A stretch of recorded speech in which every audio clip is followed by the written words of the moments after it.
বড় ছিল, কালকে বড় ছিল। কালকে ডাকেননি কেন? কালকে ডাকেননি কেন? আমি নাম্বার পাচ্ছিলাম না। নাম্বার আমার এখানে লেখা আছে ব্ল্যাকবোর্ডে আমাদের। গোমা গোমা গোমা এই মালটা এই মালটা এই মালটা এই মালটা এই কালকে এটা ছিল।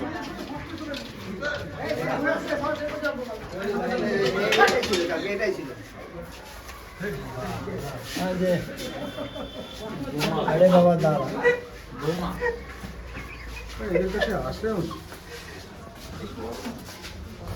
বড় না, ওর অ্যাকশন বেশি। এটা তাড়াতাড়ি কামড় ছোট, কালকেটা বড় ছিল, এটা ছোট। এই বাচ্চা সাপটা কামড় দিলে 6 ঘন্টার আগে টের পাবেন না।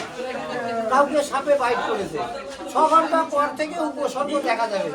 উপসর্গ কি? ক্ষত জায়গা চিনচিন করে ব্যথা করবে, আস্তে আস্তে খুব ধীরে, আবার কিছুক্ষণ পরে ফুলে দেবে, লাল হবে, তারপরে কিছুক্ষণ পরে বলবে যে আমার শরীরটা ভালো লাগছে না, তারপরে বলবে আমার নিঃশ্বাস নিতে কষ্ট হচ্ছে, তারপরে বললেন বমি বমি ভাব হচ্ছে, হার্টবিট বেড়ে যাচ্ছে। এটা হচ্ছে এই সাপের উপসর্গ।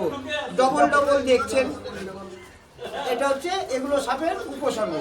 আর বড় সাপ কামড় দিলে, এই সাপটা যদি কামড় দেয় তো 5-7 মিনিটের মধ্যে টের পেয়ে যাবেন না আপনার কি হচ্ছে শরীরে।